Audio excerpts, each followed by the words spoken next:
오늘 7월 25일 주일 예배를 드리도록 하겠습니다. 먼저 324장 찬송 드립니다.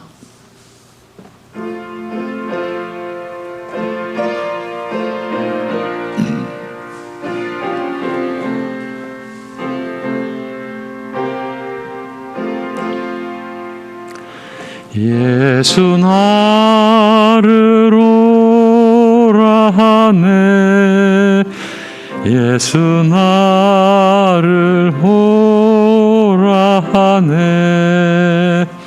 어디든지 주를 따라 주와 같이 가려네. 주의 인도하심 따라, 주의 인도하심 따라, 어디든지 주를 따라 주와 같이 가려네. 겟세마네 동산까지 주와 함께 가려 하네. 피땀 흘린 농산까지 주와 함께 가려네. 주의 인도하심 따라, 주의 인도하심 따라, 어디든지 주를 따라 주와 같이 가려네. 심판하실 자리까지 주와 함께 가려 하네. 심판하실 자리까지 주와 함께 가려네. 주의 인도하심 따라, 주의 인도하심 따라, 어디든지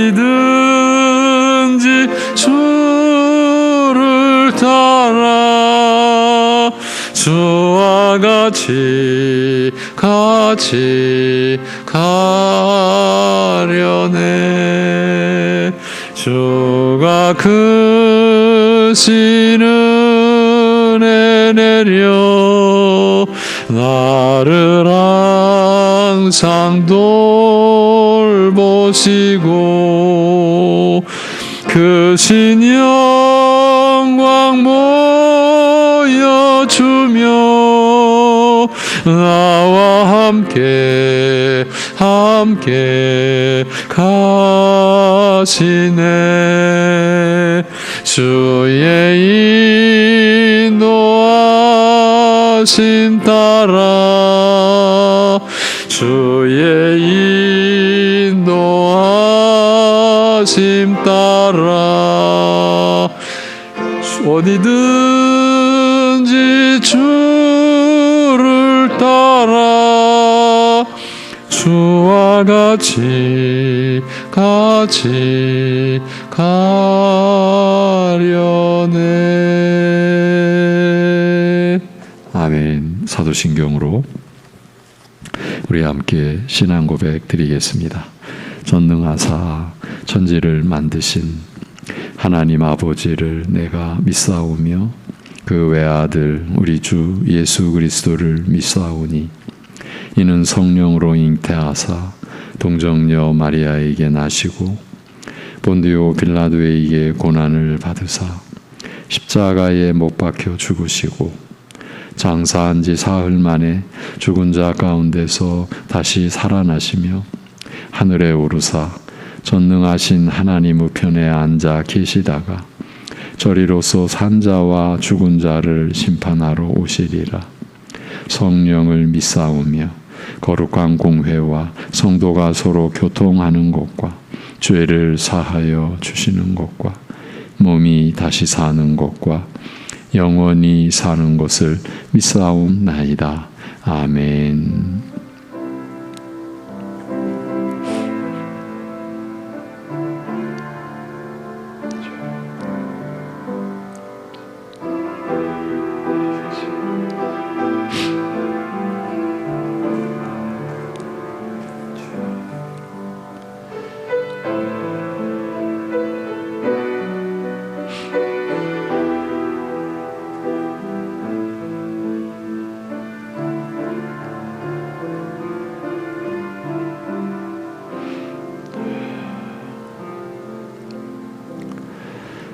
여호와의 인자하심과 인생에게 행하신 기적으로 말미암아 그를 찬송할지로다.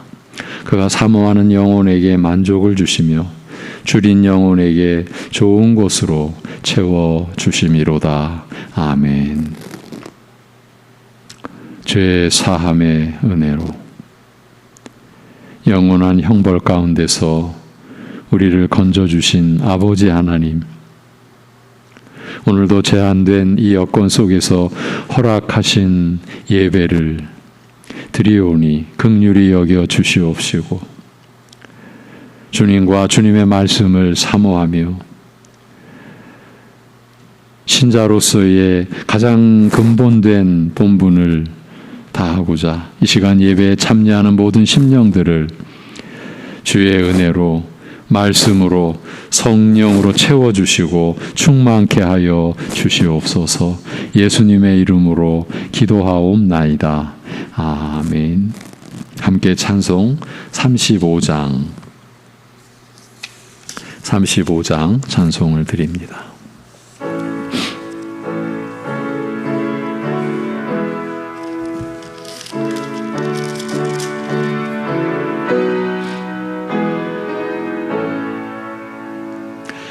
큰 영화로신 주 이곳에 오셔서 이 모인 자들로 주 백성 삼으사 그 중에 항상 계시고 그 중에 항상 계시고 큰 영광 나타내소서.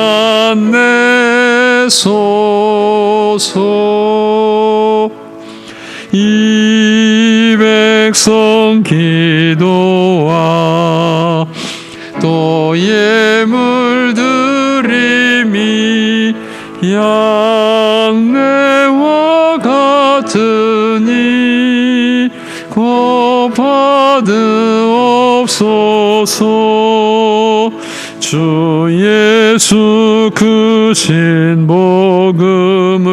주 예수 그 신복음을 만 백성 듣게 하소서.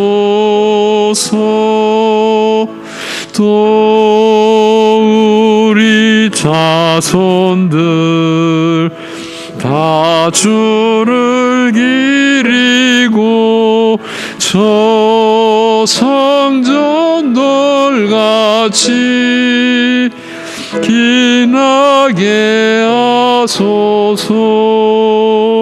주 구원하신 능력을 주 구원하신 능력을 늘 끝날까지 주소서.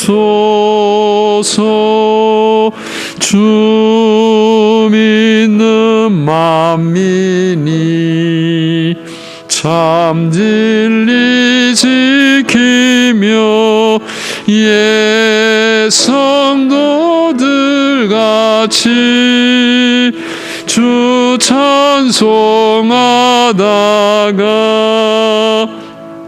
저 천국 보좌 앞에서 저 천국 보좌 앞에서 늘 찬송하게 하소서. 아멘.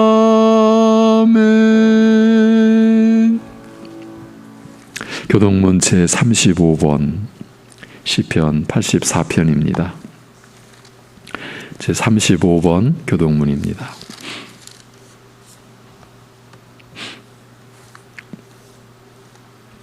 만군의 여호와여, 주의 장막이 어찌 그리 사랑스러운지요. 내 영혼이 여호와의 궁정을 사모하여 쇠약하며 내 마음과 육체가 살아계시는 하나님께 부르짖나이다. 나의 왕, 나의 하나님, 만군의 여호와여. 주의 제단에서 참새도 제 집을 얻고 제비도 새끼 둘 보금자리를 얻었나이다. 주의 집에 사는 자들은 복이 있나니 그들이 항상 주를 찬송하리이다. 주께 힘을 얻고 그 마음에 시온의 대로가 있는 자는 복이 있나이다. 그들이 눈물 골짜기로 지나갈 때에 그곳에 많은 샘이 있을 것이며 이른 비가 복을 채워 주나이다. 주의 궁정에서의 한날이 다른 곳에서의 첫날보다 나은즉 악인의 장막에 사는 것보다 내 하나님의 성전 문지기로 있는 것이 좋사오니 만군의 여호와여, 주께 의지하는 자는 복이 있나이다. 아멘.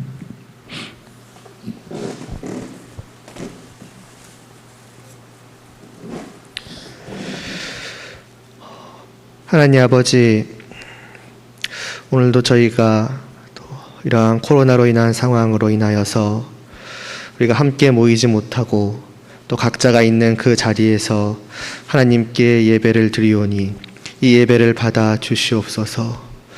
비록 우리가 이렇게 함께 모일 수 없는 것이 또 힘들고 어렵지만은 그러나 단지 육신으로 예배를 드림이 그 예배의 본질이 아니요 오직 우리의 영으로 예배를 드림이 진정 그 예배의 본질이오니 하나님 아버지, 우리가 어디에 있든지 간에 정말 우리의 영으로 정말 성령님을 의지함으로 말미암아서 정말 하나님께 예배를 드릴 수 있도록 은혜를 베풀어 주시옵소서.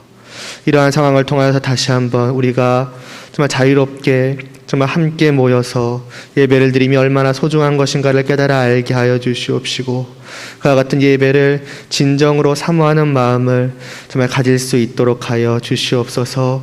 단지 나와 예배드림을 습관처럼 더 이상 여기지 않게 하여 주시옵시고 정말 하나님을 바라보며 또 주님 안에서 하나된 우리 서로를 바라보며 정말 하나됨을 누리며 그 사랑의 교제를 누리며 무엇보다 사랑하는 하나님께 정말 우리가 모든 것을 다하여 예배를 드린다는 그것의 그 귀중함을 깨달아 알 수 있게 하여 주시옵소서. 늘 하나님을 바라볼 수 있도록 하여 주시옵시고 늘 하나님만을 생각할 수 있게 하여 주시옵시고 정말 하나님을 위하여서 모든 것을 다함이 우리의 즐거움이요 우리의 기쁨이요 우리의 행복이 될 수 있도록 은혜를 베풀어 주시옵소서. 이를 위하여서 이 시간도 하나님 말씀하여 주시옵시고 정말로 그 말씀을 저희가 귀담아 들을 수 있도록 하여 주시옵소서. 하나님 아버지, 정말 우리의 모든 생각을 부디 내려놓을 수 있도록 하여 주시옵소서.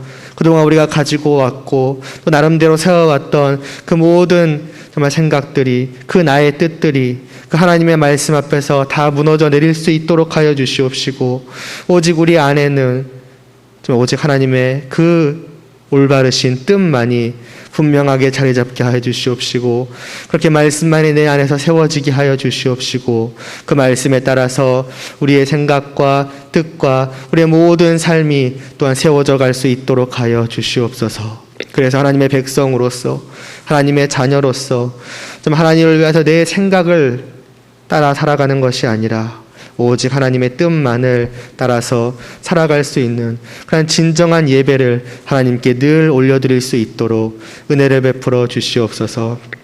이러한 상황 속에서도 또 각 교육 부서마다 또 여름 수련회를 진행하고 있으며 또 계속해서 진행해가는 부서들이 있습니다. 주님, 특별히 정말 비대면으로 드리는 것이 어린아이들에게는 더욱더 어려울진데, 그럼에도 하나님 아버지 그 아이들 각각을 붙들어 주시옵시고 그들의 마음을 열어 주시사 정말 그들이 하나님의 말씀을 들을 수 있게 하여 주시옵시고, 이를 통해 하나님이 어떠한 분이신지를 믿음으로 말미암아 분명히 알게 하여 주시옵시고, 그들이 하나님의 자녀로서 나날이 성장해 갈 수 있도록 은혜를 베풀어 주시옵소서.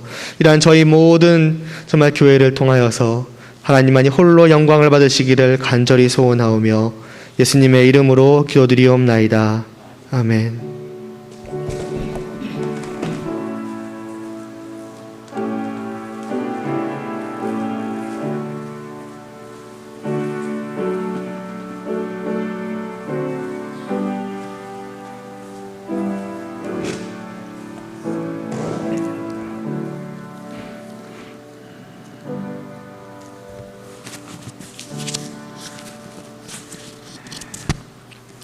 찬송 369장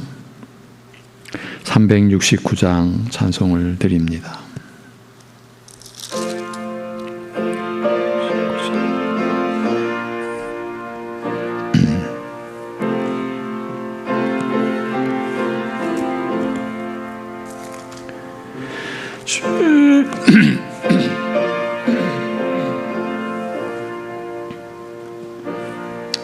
어찌 좋은 친구인지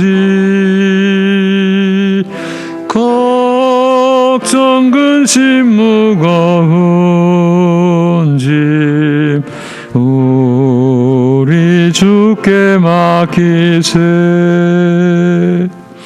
주께 고함 없는 고로 복을 받지 못하네. 사람들이 어찌하여 아랠 줄을 모를까. 시험 걱정 모든 괴로움 없는 사람 누군가. 부질없이 낙심 말고 기도드려 아뢰세. 이런 진실하신 친구 찾아볼 수 있을까. 우리 약함 아시오니 어찌 아니하랄까.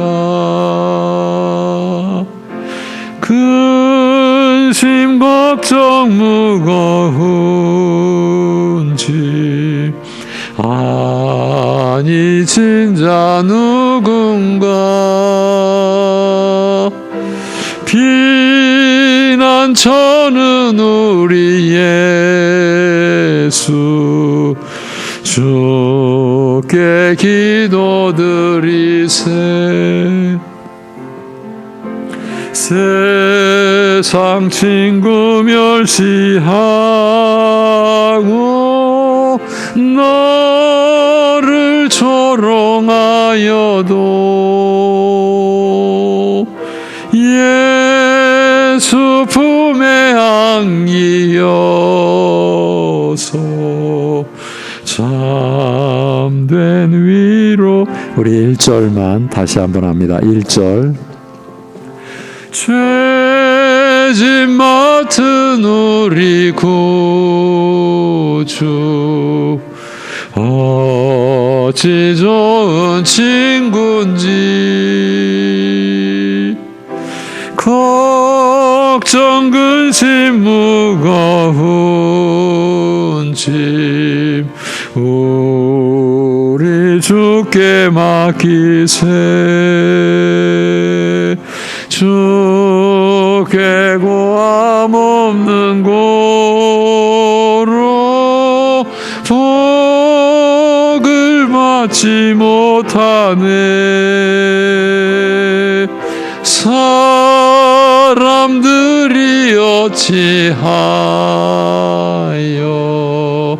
아랠 줄을 모를까. 아멘.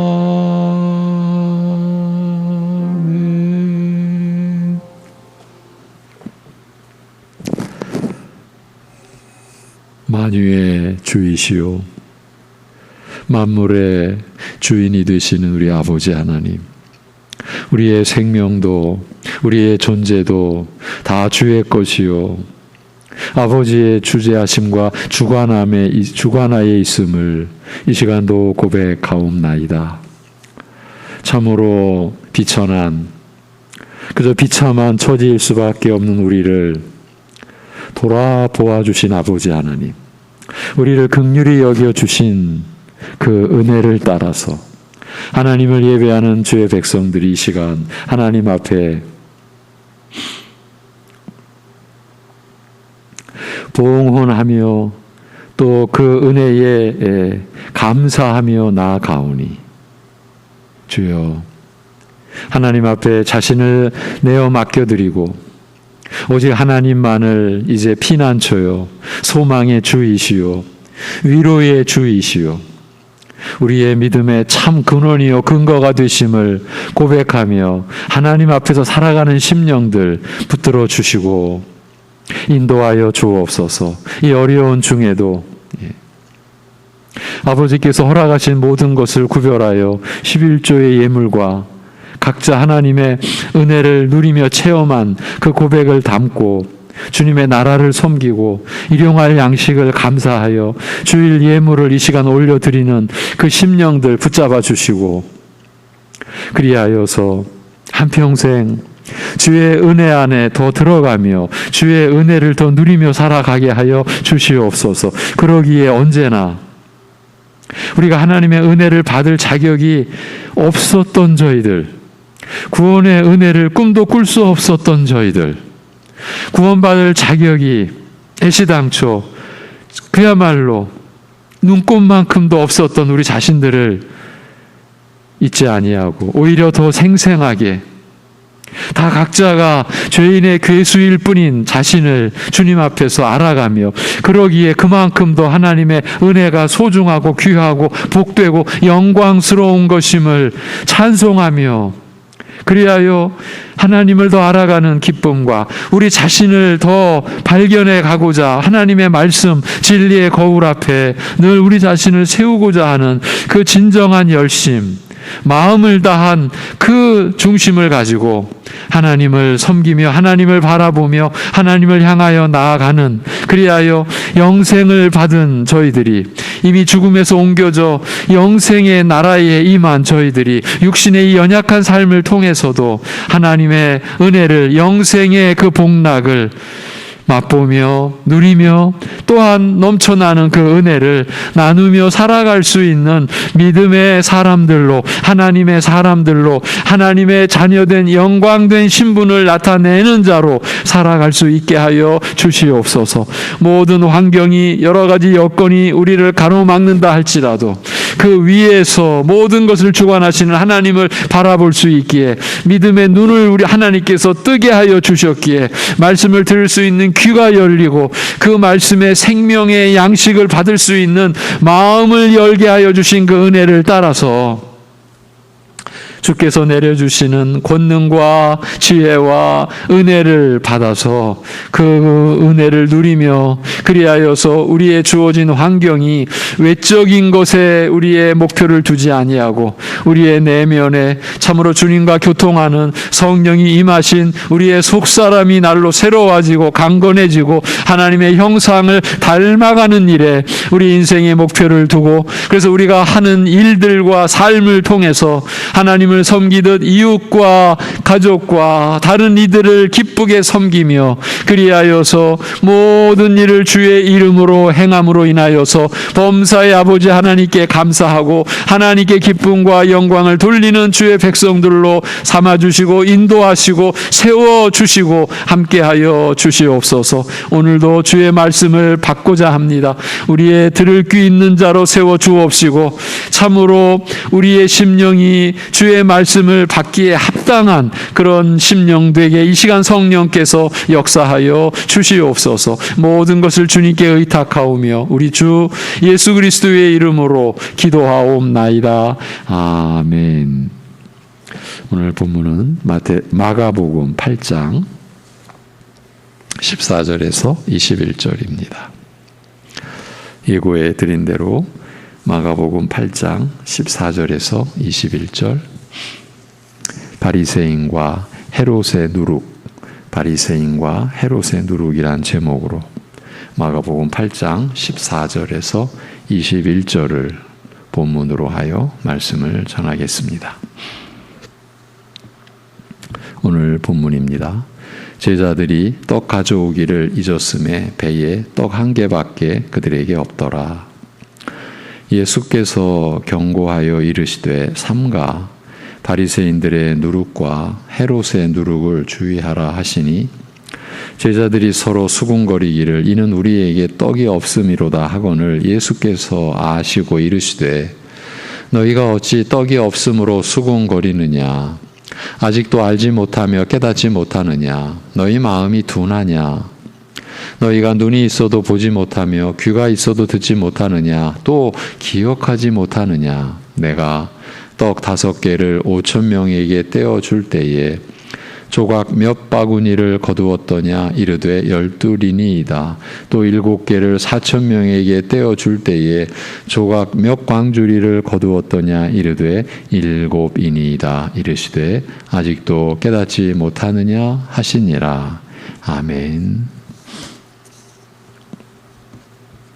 이 마가복음은 말씀이 곧 예수님의 권세를 따라 주어진 유일한 구원의 근거요 또 생명의 양식이라는 점을 가르쳐 왔습니다.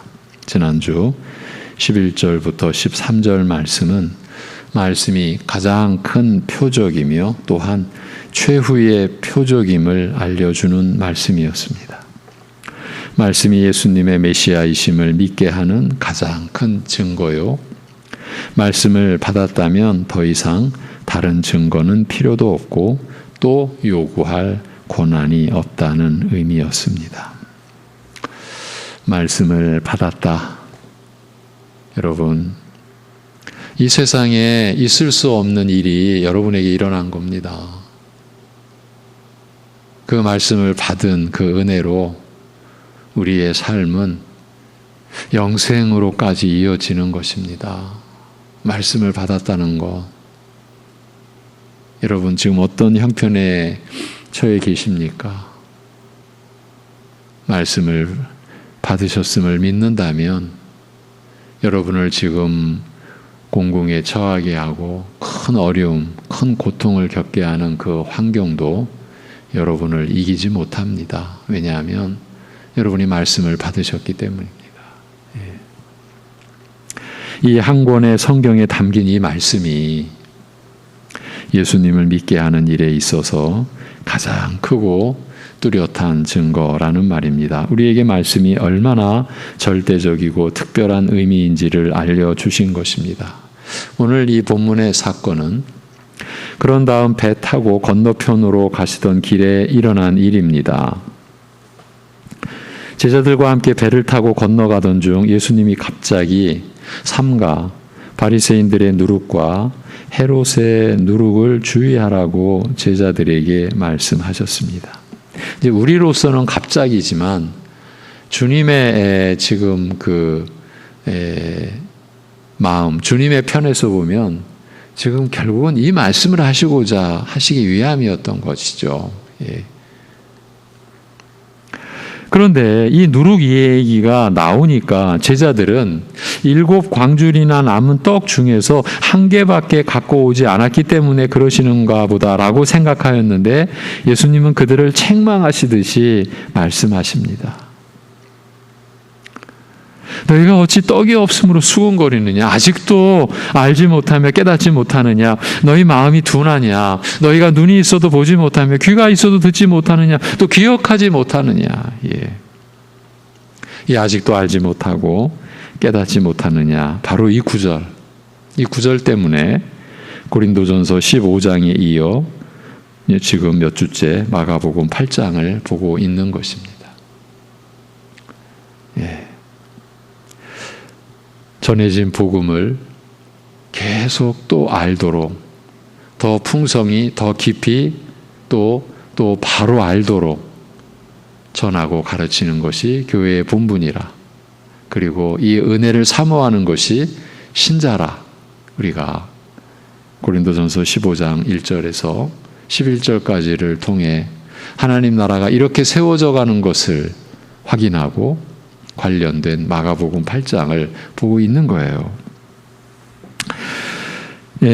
평소에 예수님답지 않게 제자들을 몰아붙이듯이 책망하셨습니다. 이는 지금까지 행하시고 말씀하여 왔던 것이 다 떡에 관한 것이나 기적을 보여주려는 것이 아니고 우리가 살펴왔듯이 말씀에 대한 것이었음을 깨닫지 못한다. 예. 지금 이 상황을 드러내 주시고 저들을 인도하시기 위함이었던 거죠. 다 떡에 관한 것, 육신의 양식에 관한 것이 아니었어요. 주님의 목적은. 또 어떤 기적을 나타내 보여주시는 것이 목적이 아니셨어요. 말씀에 대한 것을 일깨워 주시기 위함이었어요. 같은 사건을 기록하고 있는 마태복음 16장에서는 어찌 내 말한 것이 떡에 관함이 아닌 줄을 깨닫지 못하느냐. 오직 바리새인과 사두개인들의 누룩을 주의하라 하시니 그제서야 제자들이 떡의 누룩이 아니요 바리새인과 사두개인들의 교훈을 삼가라고 말씀하신 줄을 깨달으니라. 이렇게 기록되어 있어요. 사두개인들과 헤롯의 이름이 바뀌었지만 이게 마태복음에서는 사두개인들의 교훈이라, 이 마가복음에서는 헤롯의 교훈이라 이렇게 바뀌었지만 이는 그 두 부류가 유사하기 때문입니다. 근데 여기서 누룩은 저들의 거짓 교훈을 의미합니다. 말씀이 가장 큰 표적이라고 하셔놓고 거짓 교훈이 말씀에 대한 최대의 적임을 밝히시고 있는 내용입니다.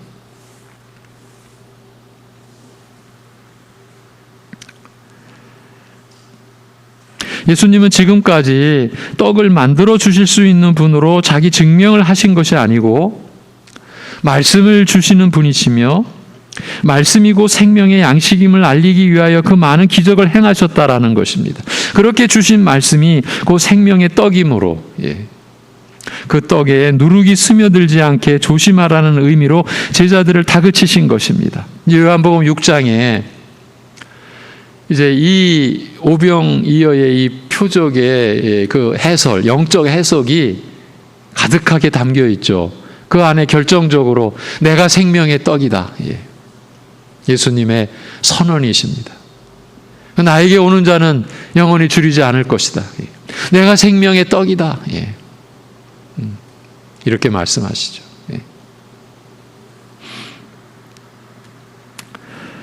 그렇게 주신 말씀이 그 생명의 떡이므로 그러니까 예수님과 이 말씀이 동등한 권위를 가지고 있다는 것을 우리가 전 시간부터 살펴보고 있죠. 그렇게 주신 예수님의 말씀이 그 생명의 떡이므로 그 떡에 누룩이 스며들지 않게 조심하라는 의미로 제자들을 다그치신 것입니다.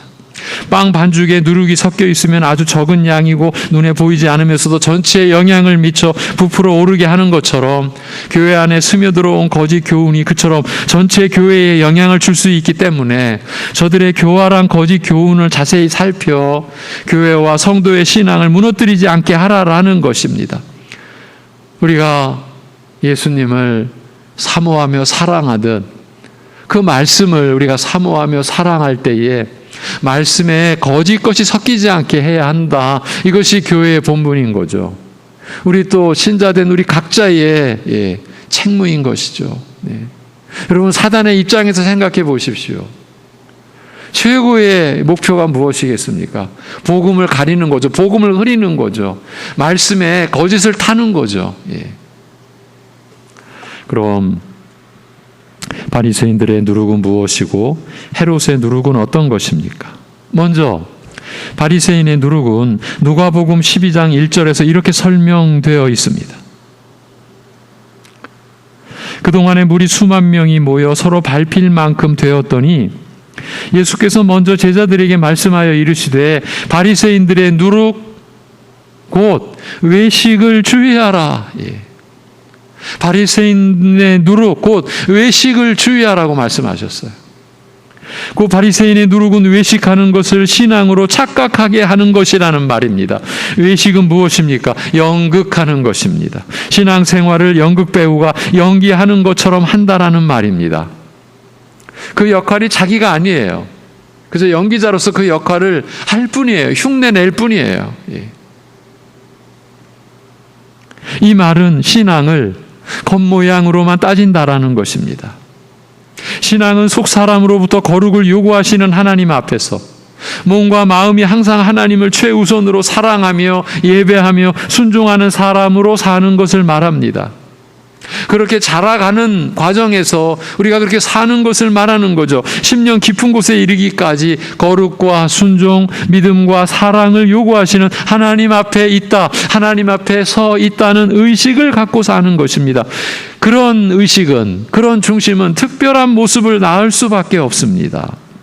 생각의 은밀한 것까지 다 보시는 하나님 아버지 앞에 만물보다 부패한 마음을 가지고 있는 인간이기 때문에, 그게 나 자신이기 때문에 한편으로는 부끄럽고 두렵고 면목 없는 모습으로 하나님 앞에 나가기 두려운 모습이요, 또 반대로 그 하나님이 사람들의 그런 수준을 모두 아시면서도 독생자를 대신 죽게 하셔서 이 죄인들, 이 나 같은 죄인들을 용서하신 분이시며 그 죄인들을 더 가까이 하기를 기뻐하시는 분이심을 알고 즐거움 가운데 하나님 앞에 서는 것입니다.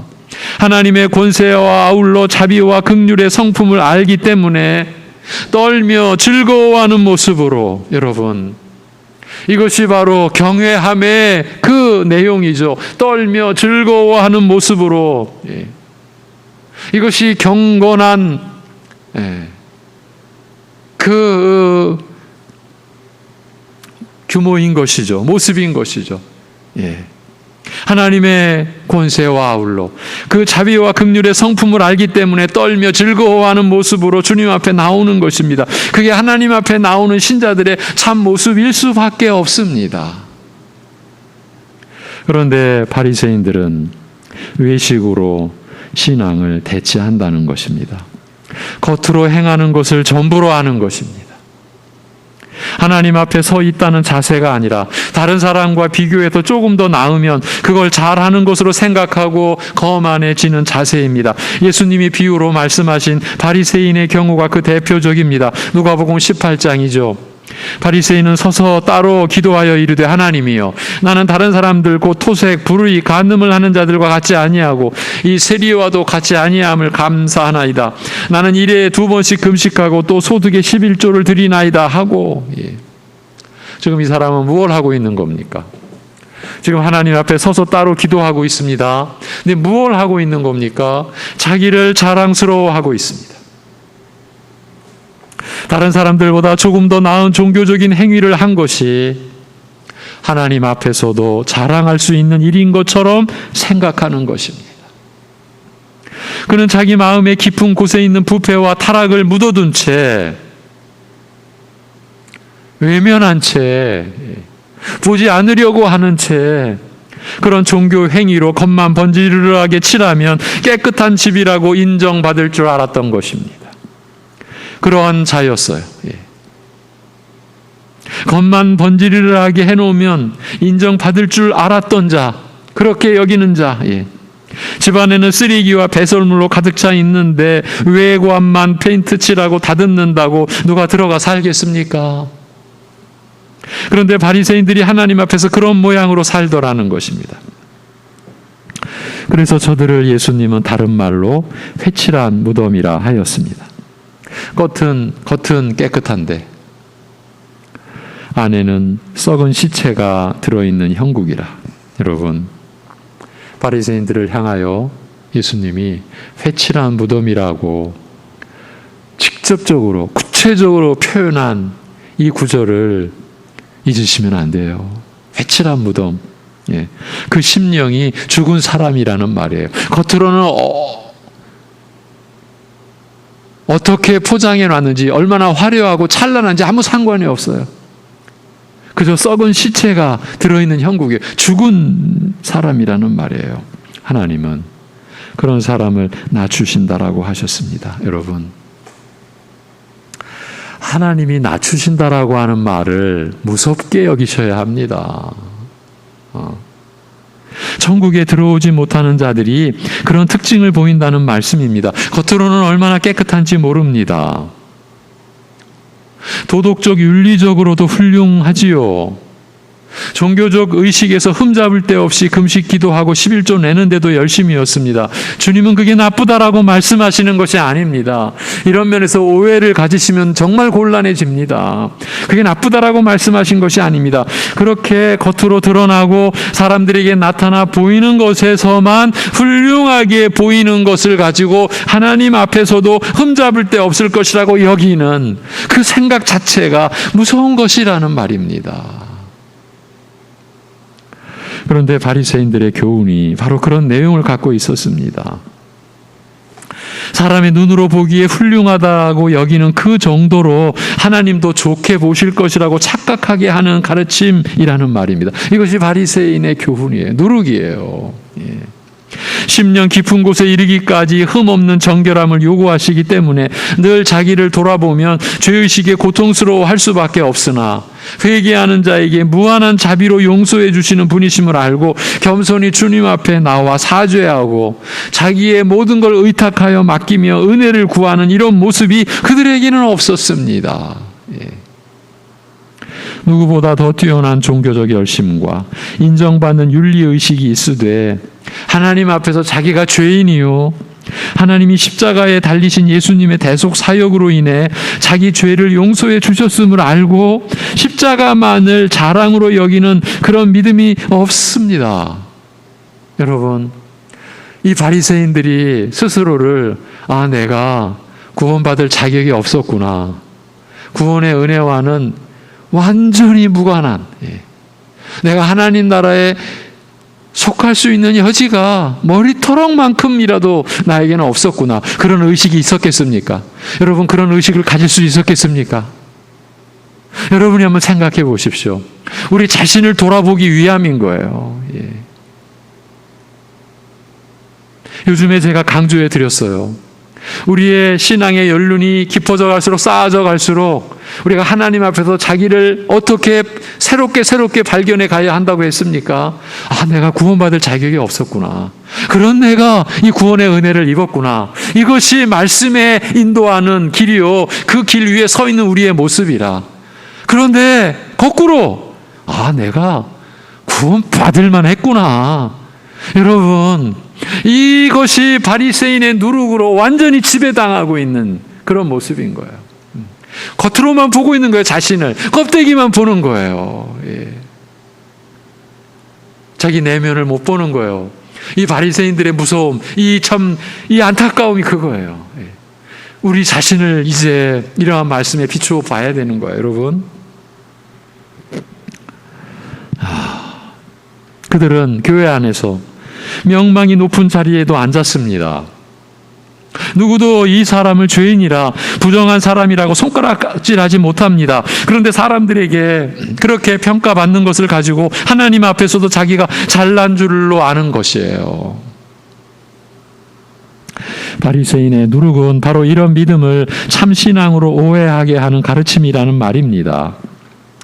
겉으로 보기에 괜찮은 정도, 사람들의 눈으로 평가하자면 조금 높은 수준을 최고로 여기는 것입니다.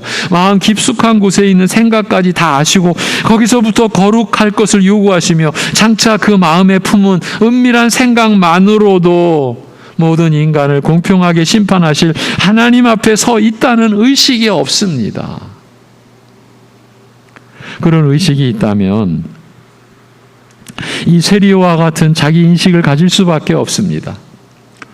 예수님이 비유로 말씀하신 바리새인과 함께 기도했던 이 세리는 멀리 서서 감히 눈을 들어 하늘을 쳐다보지도 못하고 다만 가슴을 치며 이르되 하나님이여 불쌍히 여기소서 나는 죄인이로소이다 하였느니라. 자기를 10년 깊은 곳까지 들여다보았을 때 하나님의 은혜 외에는 구원받을 길이 없는 무서운 죄인임을, 자기 자신이 그렇게 무서운 죄인임을 깨닫고 하나님께 진실로 그 사실을 인정하는 사람이 진정 복받은 사람입니다. 이것이 성경의 말씀 아닙니까? 구약서부터 신약 전체가 그런 사람을 하나님은 의롭다 여기시며 그런 사람을 하나님은 기쁘게 여겨 높이시기 때문입니다. 이 깊은 심령의 작용에서부터 하나님을 만나는, 주님과 교통하는 실제가 있어야 신앙이 있다고 할 수 있는 거예요. 여러분, 우리가 비교하고 시기하는 것이 얼마나 무서운 것인지를 말씀드려 왔어요. 인생의 양념이 아니에요. 인생에 무슨 동기를 부여해 주는, 그래 좀 살펴서 좀 비교해 봐야, 그래서 시기하는 마음도 있어야 독한 마음 품지. 그거는 사탄의 지배하에 있는 세상의 논리이죠. 이제 우리의 얘기를 해야 합니다. 지금 우리 안에도 이 바리새인의 누룩이 널리 퍼져 있습니다. 이 사실을 간과해서는 안 됩니다. 유사해 보이나 구원 얻지 못하는 저 거짓 교훈을 철저히 분별하여 그것이 우리의 신앙에 영향을 끼치지 못하도록 노력하는 것이 모든 성도들이 해야 할 중요한 임무 중에 하나입니다. 거짓 교리로부터 자기를 지켜내야 하는 것입니다. 가정을 지켜내야 합니다. 우리 교회가 주님의 섭리로, 은혜로, 말씀으로 지켜지기를 위해 기도하고 다 함께 노력해야 합니다. 여러분, 말씀에 대한 근본된 중심과 사랑함과 사모함이 없으면요, 어쩌면 우리는 다 바리새인의 누룩을 뒤집어 쓰고 흉내, 껍데기에, 신앙의 껍데기만 뒤집어 쓴 채 신앙의 흉내, 신앙의 연기만 하고 있는지도 몰라요. 일단 개인 신앙이든 교회 전체의 모습이든 외모를 중시하고 나타내고 보여지는 것에 중점을 둔 형태는 바리새인의 누룩에 가깝다라고 볼 수 있어요. 그리고 오늘 나눈 이런 내용을 별것 아닌 것으로 간주한다면, 오늘 나눈 내용을 별것 아닌 것으로 간주한다라는 얘기는 뭡니까? 말씀 그거 별거 아니지 이런 거 아닙니까? 이 역시 바리새인의 교훈에서 멀지 않다라고 할 수 있어요.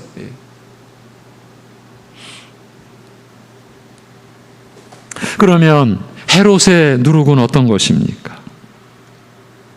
그건 예수님께 관심은 갔는데 예수님을 주와 그리스도로 섬기기를 거부하는 그런 류의 교훈이라 할 수 있습니다. 대표적으로 앞에 6장에서 세례 요한을 그가 죽일 때의 모습을 들 수 있습니다. 헤롯은 사실 예수님께 호감을 갖고 있었습니다. 주님께서 제자들에게 능력을 부여하시고 복음을 전하라고 파송하셔서 그들이 복음 전파와 함께 기이한 표적을 많이 행한다고 이스라엘 내에 급격하게 소문이 퍼져갔고 급기야 헤롯 왕도 그 소문을 듣게 되었기 때문입니다. 그때 예수님에 대한 소문은 여러 가지였습니다. 어떤 사람들은 엘리야, 어떤 이는 선지자라고 주장했다라고 합니다. 그런데 헤롯은 예수님에 대한 소문을 듣고 신하들에게 그는 자기가 죽인 세례 요한이 살아난 것이라고 말했습니다. 이건 굉장히 중요한 대목입니다. 헤롯 이 왕은 예수님에 대한 소문을 듣고요, 신하들에게 그는 자기가 죽인 세례 요한이 살아난 자다 이렇게 말했다는 거예요. 뭘 뜻하는 겁니까?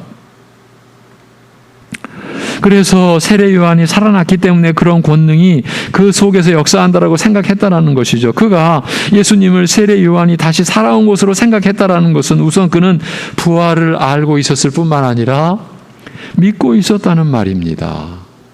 하나님이 선지자를 보내서 그런 능력을 베푸시는 분이라는 것도 알았습니다. 그러나 거기까지였습니다. 그는 예수님에 대해 관심은 있었으나 예수님을 주와, 그러니까 자신의 주와 자신을 구원할 그리스도로 섬겨야 하는 분으로 여기지 않았습니다.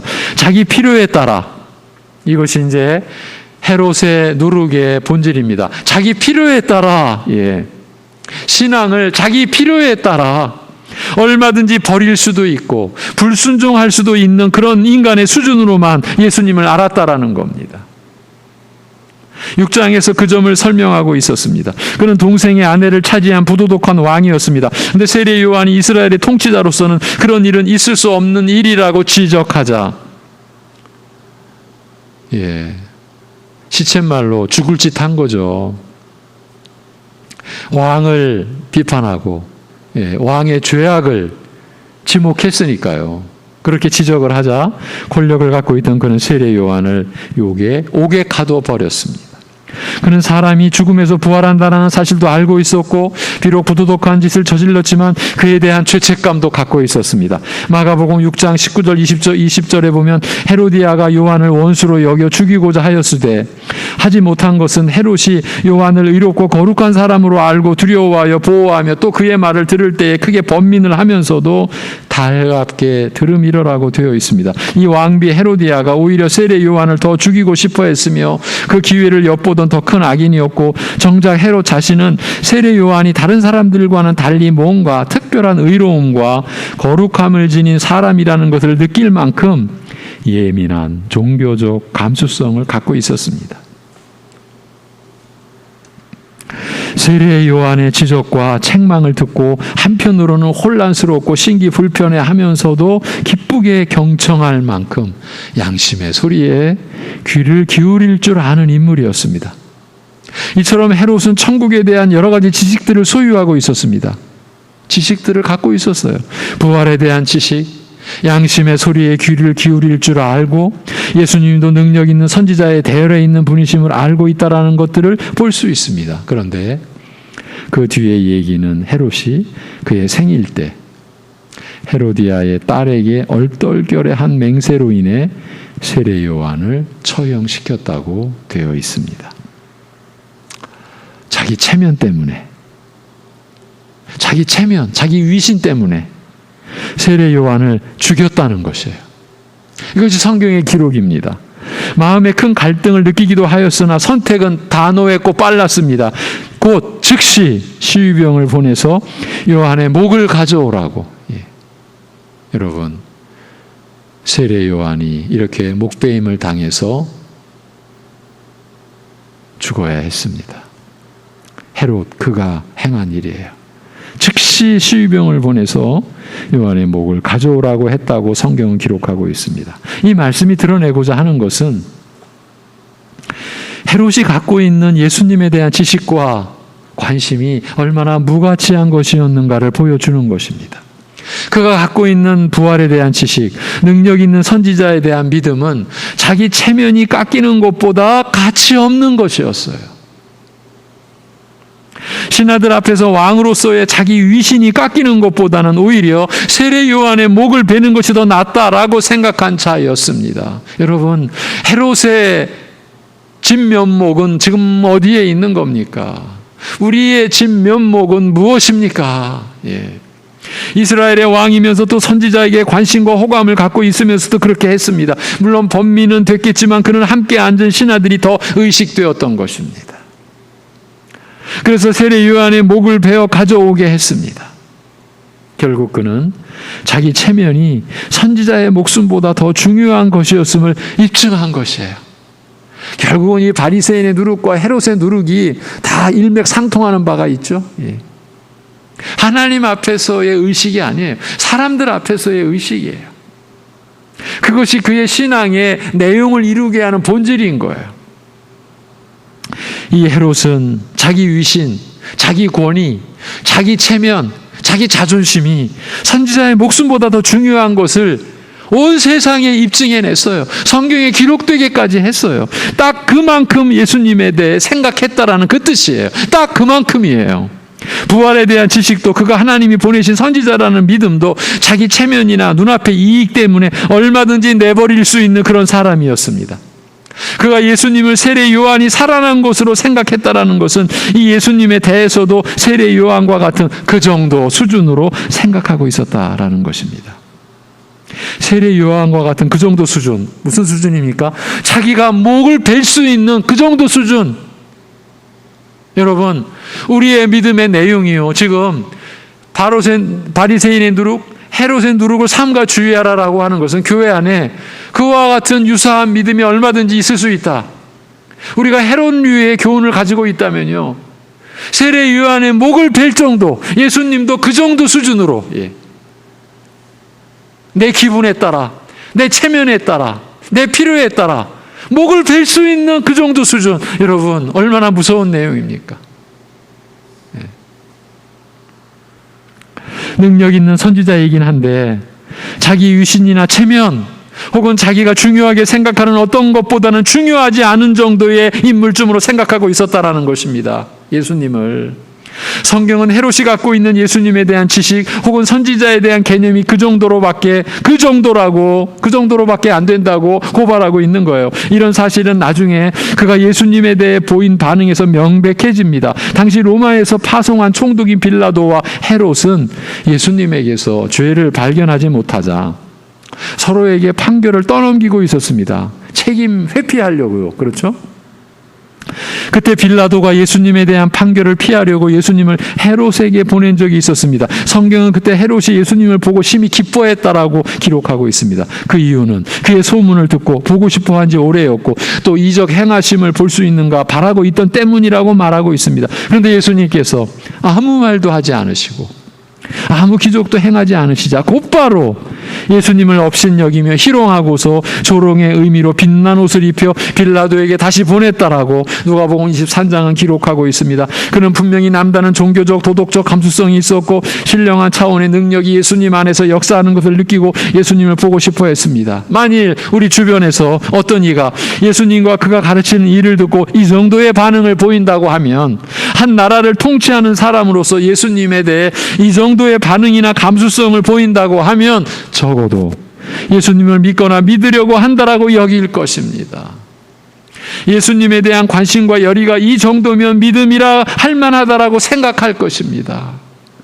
그러나 그가 예수님에 대해 보인 열의와 관심은 피상적이고 너무나 가벼운, 너무나 경박한 것이었습니다.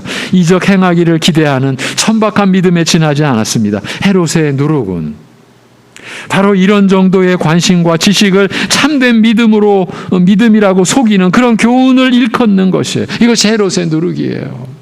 예수님에 대해, 말씀에 대해 관심과 호감은 갖고 있으면서도 내가 온전히 경청하고 순종해야 하는 절대적인 하나님의 권위로가 아니라 언제든지요, 내가 힘들면 버릴 수 있고 나의 위신이나 체면 또 생활의 즐거움이나 자신의 계획 등을 빼앗아가면 언제라도 무시할 수 있는 것쯤으로 여기게 하는 교훈인 거예요. 모든 게 내 중심, 그렇죠? 하나님 중심이 아닙니다. 여러분, 이런 내용을 가지고 우리 자신을 보시자고요. 우리가 과연 하나님 중심의 신앙생활입니까?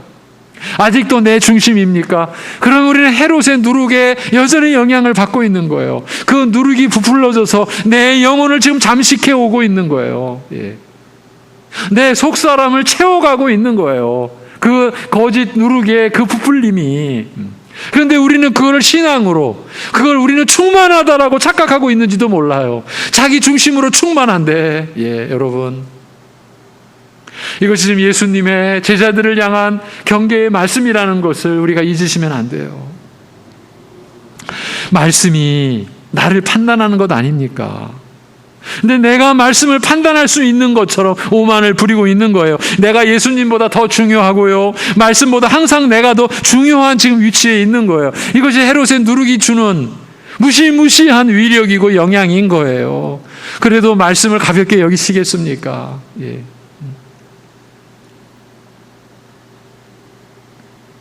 그런 교훈이 내 안에 누룩처럼 스며들지 않도록 조심해야 한다라는 것입니다. 바리새인의 누룩같이 헤롯의 누룩 역시 우리 안에 널리 퍼져 있다라고 봐야 합니다. 자기 중심으로 서 있으면서 자기 위신과 자존심 때문에 믿음 없는 자처럼 행동하는 경우를 우리가 우리 안에서 늘 보고 있지 않습니까? 예. 자기 위신이 깎였다고 여겨질 때 어디건 상관없이 화를 내는 것도 다 포함해서요. 예. 주님이 내 안에 계신다라는 그런 의식보다 내 중심에서 내 자존심이 상했을 때 우리는 누구에건 간에 화를 낼 수 있는 그런 모습이 본질적으로 얼마나 우리가 위험한 지경에 있는 것인지를 보셔야 한다라는 겁니다. 뭐 사람 화내고 살지 그렇습니까? 예. 성을 내는 것이 하나님의 의를 이루지 못한다라고 야고보 사도가 기록해 놓았지 않습니까? 예. 근데 우리는 말씀에 근거한, 말씀에 기준한 우리의 삶과 우리의 중심과 행동을 판단하는 게 아니라 이 세상의 기준 가지고, 내 기준 가지고 우리가 그러고 있다면요, 우리는 지금 헤롯의 누룩을 가지고 말씀, 신앙생활을 한다고 말씀을 붙들고 있다라고 언제나 내 필요에 따라 내던질 수 있어요. 아, 이건 들을 필요 없는 말씀이야. 아, 나를 불편하게 해. 아, 이거는 곤란해. 예. 내가 지금 말씀을 판단하고 있는 거예요. 그 말씀이 나를 지금 판단하고 있는데, 여러분, 이것이 헤롯의 누룩이에요.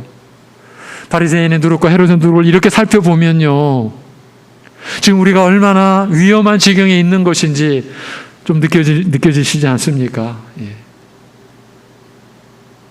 우리가 얼마나 은혜를 구하고 또 구해야 하는 그런 자리에 있는지 느끼셔야 합니다. 예. 지금 우리는 어쩌면 너무나 오만합니다. 왜 말씀을 판단하니까요. 예.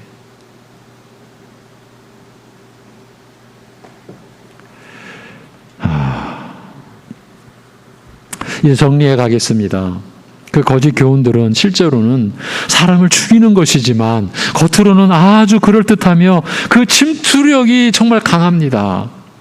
그 교훈들은 마치 누룩이 전체 반죽 덩어리에 비하면 아주 작듯이 겉으로 보기에는 사소하고 중요하지 않은 것처럼 보입니다. 그 교훈들은 그런데 자기도 모르는 사이에 자기 영혼 속에 침투하여 있어서 색출해내기가 어렵습니다. 색출해내기가 어려운데 색출하려고 하지도 않으면 어떻게 되는 겁니까? 그리고 자기는 안다고, 자기는 무능하지 않다고, 웬만큼 말씀을 판단한다라고 하고 있으니까 이게 색출되어질 수가 있겠습니까? 예.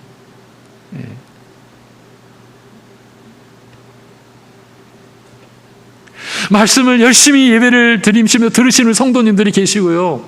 제가 이 강단에서 이렇게 내려다 보면은요, 찬송할 때는 그렇게 크게 찬송하시다가 말씀이 시작되면은 외면하고 고개 숙이고, 제가 그거를 간과해 왔던 것이 지금 너무나 죄스러운 거예요. 하나님 앞에. 영혼을 죽이는 자리를 그냥 방치했던 거죠. 그래서 여러분도 짐작하 지금 제가 한 2달 동안 정말 많이 강조했습니다. 말씀 전하다가도 스톱, 멈췄습니다. 일어나시라고, 깨어나시라고. 왜? 그 영혼을 사랑하기 때문입니다. 제 양이 아니기 때문에, 하나님의 양이신 여러분이기 때문에 깨어나셔야죠. 말씀 앞에 쓰셔야죠. 여러분, 예배 시간에 그럴 정도라면 개인 일상생활 속에서 말씀이 어떤 위치에 어떤 대접을 받겠습니까? 말씀을 존귀하게 여기겠습니까? 뭘 뜻하는 겁니까? 말씀 위에 있는 거예요. 말씀을 비판하고 있는 거예요. 자기가 판단하고 있는 거예요. 이게 얼마나 무서운 일인데. 여러분, 정말 두렵습니다. 말씀의 일꾼으로서 말씀에 대한 우리의 태도가 두렵습니다. 지금 우리 현실을 누르고 있는 이 상황, 죄송합니다. 근데 진실입니다. 그것과는 견줄 수 없는 두려움입니다. 예. 왜? 이건 영원한 사활이 달려있기 때문입니다. 거짓 교훈들은요, 우리를 죽이는 거예요. 예. 그래서 삼가 주의하라고 하시며 강조하는 의미에서 반복적으로 말씀하신 거예요. 어찌 깨닫지 못하느냐고 말입니다. 그 거짓 교훈들은 반드시 치명적인 결과를 빚어낸다라고 지금 예수님께서 경계에 경계를 더해주고 계시는 거예요. 그 그 교훈들은 온 영혼을 사로잡아 자기의 지배 아래 둘 때까지 역사합니다. 마치 누룩처럼 사람의 마음을 완전히 사로잡을 때까지 은밀하게 침투하여 설득시키는 겁니다. 예.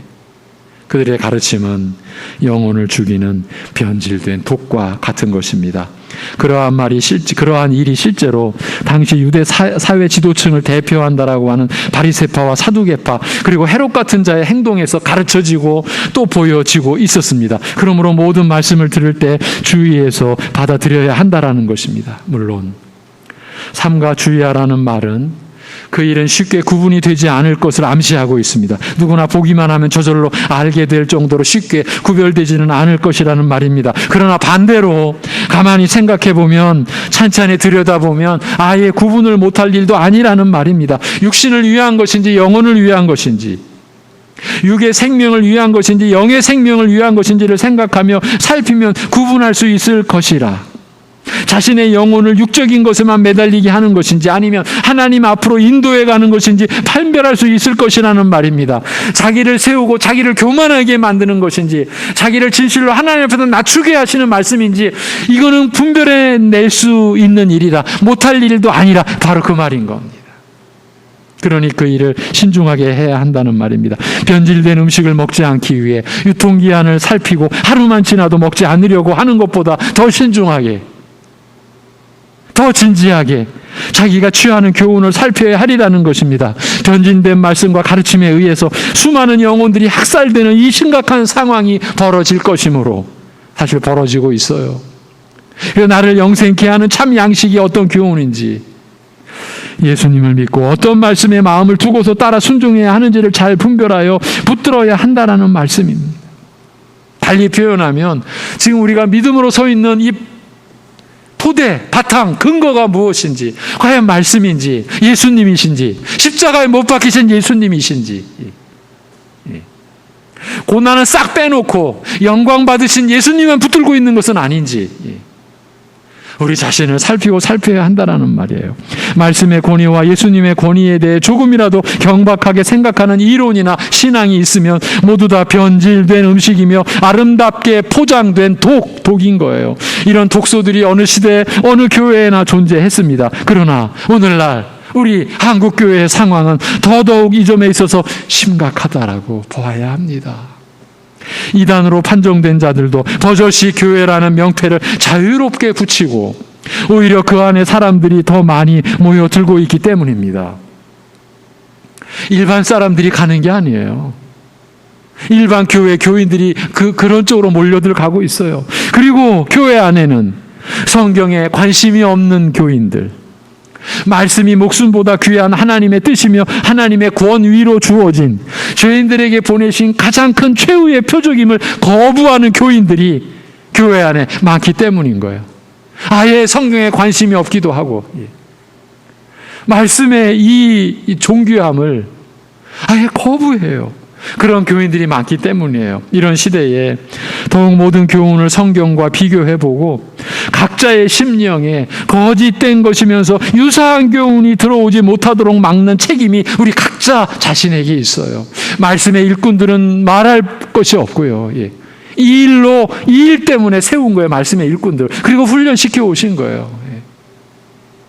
그리고 여러분 모두가 함께 이 책무에 참여하셔야 되는 거예요. 주님 말씀을 따라 듣는 것을 잘 분별하여 취하는 복된 교우들이 되시기를 바랍니다. 여러분, 지난주에 제가 받은 한 통의 문자, 꼭 한 장만 안 읽어도 하루에 한 절이라도 마음을 다해 읽으면 됩니까? 제가 그랬습니다. 그렇습니다. 한 장이 아니라 한 절이라도 마음을 다해 읽으시면 됩니다. 성경은요, 내가 오늘 몇 장 읽어야지 그 목표 달성하기 위해서 읽는 게 아니에요. 물론 그런 방식으로 읽는 거를 제가 지금 나쁘다고 말하는 거 절대 아니에요. 예. 우리가 게으르고 아니라고 방종하기에 너무 익숙하니까 그런 어떤 틀을 마련해 놓고 읽는 거 필요합니다. 그럴 때 나중에 가다 보면요, 나도 모르게 내가 3장 읽기로 했지. 3장 읽는 게 목표인 거예요. 그냥 3장 읽어야 돼, 그냥. 우리는 그렇게 되기가 쉬워요. 저도 경험했고 여러분도 경험했고. 그런데 그 문자가 온 거예요. 목사님, 하루에 한 장이 아니라 한 절이라도 마음을 다해 읽으면 됩니까? 네! 예. 제가 그렇게 답변을 했어요. 예. 제가 예전에 힘들었을 때는 더 열심히 성경을 읽었었어요. 그런데 요즘에 그 어려움에도 조금 좀 극복되다 보니까 벌써 말씀에 게을러졌어요. 그런 제가 지난주일 말씀 따라 가장 큰 표적이 말씀이라고 하신 것을 따라 다시 성경 읽는 것을 회복하고 싶은데 한 절이라도 읽을 수만 있다면 제가 그에 대해서 그렇다고 답변해 드렸어요. 예. 마음을 다해서 읽는다면 좋습니다. 여러분, 보고 듣는 교훈을 분별하여 취하는 것이 은혜 안에 거하는 유일한 길입니다. 유일한 길입니다. 그래서 성령 안에서 우리가 말씀을 보고 들을 수 있도록 서로가, 각자가, 교회가, 전체가 하나님께 은혜를 구해야 됩니다. 여러분, 삼시세끼를 먹으며 살지 않습니까? 그렇게 살도록 하나님이 하신 이유가 뭐겠습니까? 영혼의 양식인 말씀을 먹고 보고 취하라고요. 예. 기도하겠습니다. 하나님 아버지,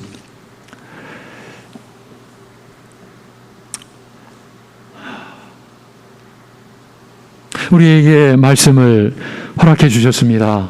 말씀을 들려주셨습니다. 말씀을 손으로 받들고 살아갈 수 있게 하셨습니다.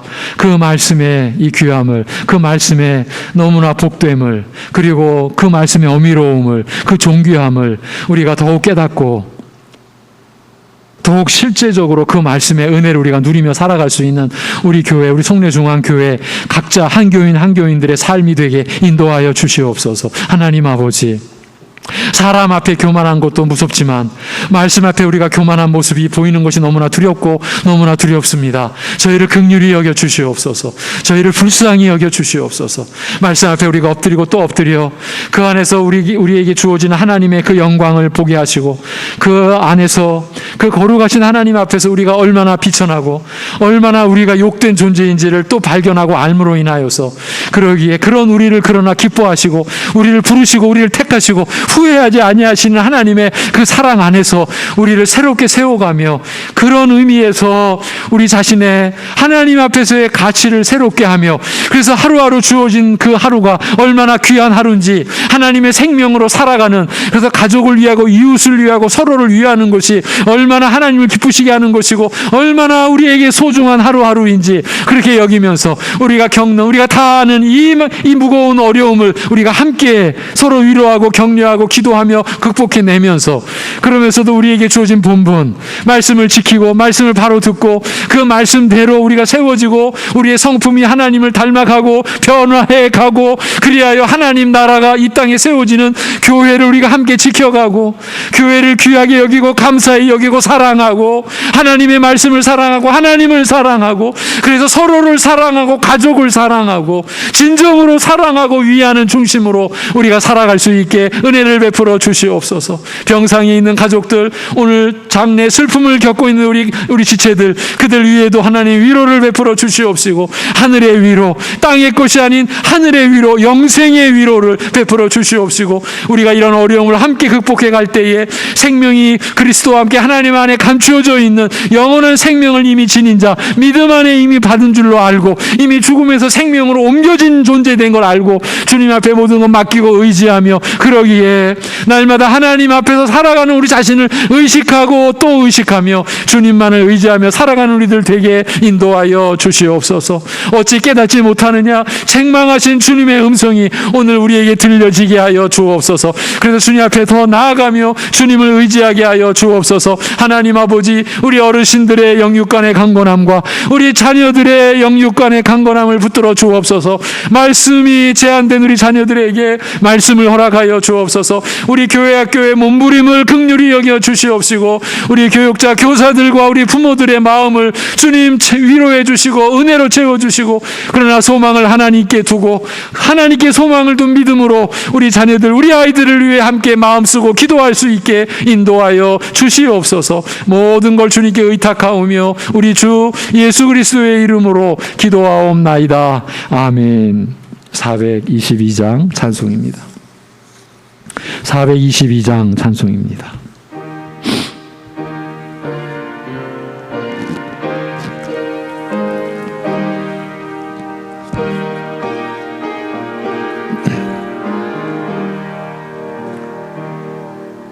거룩하게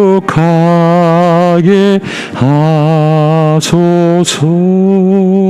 진리의 주님이여 나의 맘의 죄악을 불태워 주옵시고 쓰심에 합당한 깨끗한 그릇으로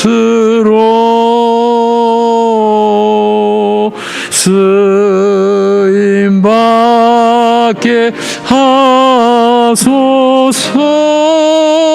하나님 나라 위에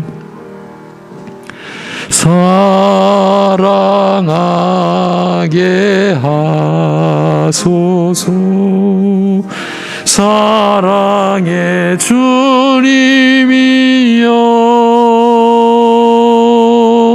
십자가로 우리를 화목해 하셨으니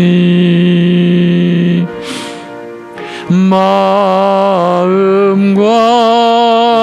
뜻 모아 정성을 다하여서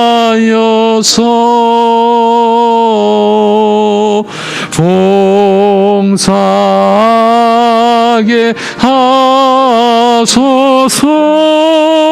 하나님 영광 위에 기도하게 하소서. 응답의 주님이여 나의 생각 나의 뜻 버리게 하옵시고 주께서 원하는 바른 뜻 깨달아서